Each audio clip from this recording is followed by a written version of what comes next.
So welcome to the InsightOne app. I'm going to give you a quick orientation of the various screens on this app, and then we've got further videos that dive into how do you download, how do you use favorites, how does the self-assessment engine work, and so you can pick up those within this little program as well. But this is the 2024 Q2 version of the app. We're constantly playing around with the UX to try and improve it, but this is your landing page. So I view the landing page as a way of how the platform can deliver content that is relevant to you. So we've got a recommendation slider here that's recommending content to you. Anything that is new on the platform will automatically drop into new content drops. We're very keen on making sure that we are relevant to the market rather than just, we're not here to tell you a load of academic stuff that you could learn out of an MBA textbook. We want to make this relevant to investing, to the desk, and to professional analysis. So In Focus now is also just reacting to events that we see on the market that we can express an opinion on. So Apple's buyback was something that popped up a couple of weeks ago. We've got some stuff on there on Uber's buyback as well. We've got some sentiment ideas around what's happening in the electric vehicle market, talking about Gen AI as well. So you're getting an idea of what we're trying to do in that respect. We've then got some nice little linking options here, so you can find out what the full digital asset list looks like, links through to the Learning Hub, Assess, Learn, Conquer, which is the self-assessment engine, the community. We'll also feature content, so this will just be cool stuff. It doesn't have to be new stuff that we know that is on the platform and would like you to not miss out on. And so we're just trying to help you and direct you in that respect. And then we've got the blog down there at the bottom. At the very bottom, you've then got quick links that take you to various parts of the platform. But that is the landing page that we have there. The other thing that we've got here is the second icon is the little academic hat. This is where I think a lot of you spend most of your time, because this is kind of your hub, your learning hub.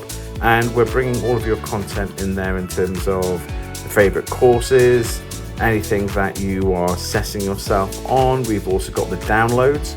So if you want to consume content offline, you can download content, still in-app content, but you can watch it on a plane, on a subway, or on a tube quite easy. So that's where you're going to spend, I think, a reasonable amount of time because that is all about you and your content, your progress, and where you are.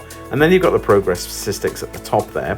But still, every page that you see at the top of the page, you'll see a search icon there. Watch the video on search. That is quite a detailed search functionality we have on the platform.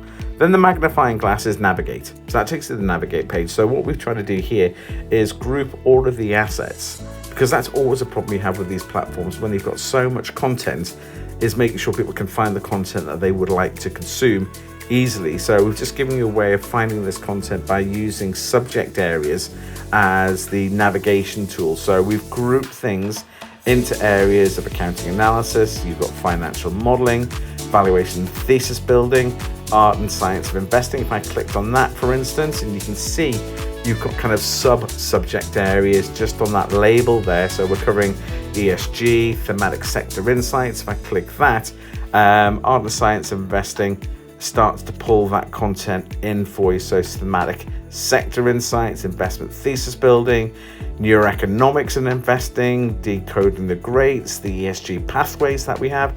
There's an awful lot of content. Now, if I click the back arrow, I will go back to navigate. And then second to last is the community. So at the moment, this is me mainly communicating with the community about new tech, new releases, new ideas, things that we're doing. But I think as the numbers start to increase and people are aware that the community exists, because this is very new, will start communicating with themselves, but also giving us feedback on things they would like to see on the platform. And then the last bit I'm going to show you is the hamburger, bottom right hand corner. You've got your app settings and useful links that allow you to make changes to your app. So back to the landing page. The last thing I'm going to show you is the profile. So I've just clicked on the top left hand corner. Let me go back again. Top left hand corner, you'll see a little picture, and what we have there is the ability for you to make changes to your avatar. in terms of the picture you have in there. You can edit details, you can look at the favorites, the downloads, the activity. It gives you a way of just managing your profile from the app rather than being necessarily logged onto the desktop website. But that is just a little introduction to the InsightOne app. Check out the other videos and we'll give you a little insight into the functionality that we have and you should be using when playing with the InsightOne app.